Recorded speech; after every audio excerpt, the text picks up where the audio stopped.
Bonjour, je suis Caroline, maman de Aaron, 10 ans, qui est née avec une tétralogie de Fallot, qui a été opérée 3 fois avant ses 2 ans et qui souffre de troubles du neurodéveloppement.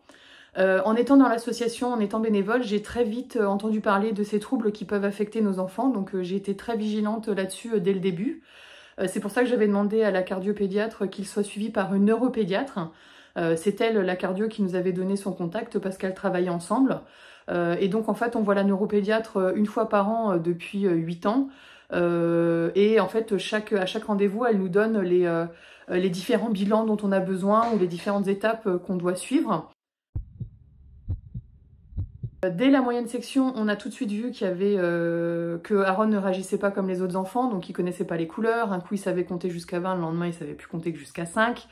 L'alphabet a été très difficile à décoder. Et donc on a très rapidement fait un suivi orthophoniste qui a duré que quelques mois parce que en fait l'orthophoniste a vu qu'il n'y avait aucun problème là-dessus. Puis une psychomotricienne, parce que là il y avait vraiment des troubles de la motricité fine, donc il savait pas faire ses lacets, il savait pas faire de vélo, tout ce qui était vraiment fin, c'était pas possible pour lui. Et enfin, l'année dernière, on a pu faire un bilan chez une ergothérapeute parce que Aaron avait des difficultés au niveau de l'écriture et en fait, plus il avançait dans les classes, plus c'était compliqué. Dès le premier rendez-vous, l'ergothérapeute nous a donc confirmé qu'il était multi-10, donc dyspraxique, qu'il avait des difficultés pour s'évaluer dans l'espace et le temps et tout ce qui était motricité fine, et dysgraphique, donc difficulté pour l'écriture. Aujourd'hui, il est suivi tous les 15 jours en alternance par l'ergothérapeute et la psychomote. Donc l'ergothérapeute vient à l'école tous les 15 jours pour l'aider à se servir de son ordinateur, ce qui devrait le soulager à terme, notamment au collège, sur l'écriture. On a aussi fini par déposer un dossier de MDPH, donc suite au conseil de l'association et aussi du directeur de l'école, pour qu'il soit reconnu en difficulté au niveau scolaire.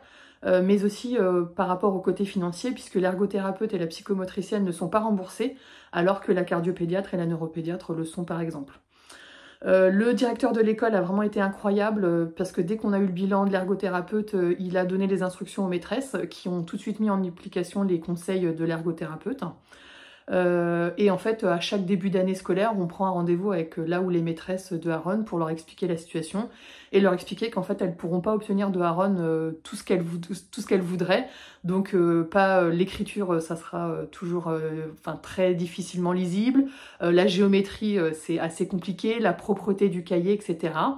Cette année, Aaron est en CM1. C'est un petit garçon qui est très intelligent, très malin. Il essaye de faire vraiment au maximum pour ne pas être différent de ses copains, donc dès qu'il peut faire comme tout le monde, il fait comme tout le monde. On sait qu'il fait beaucoup d'efforts et ça, on le voit.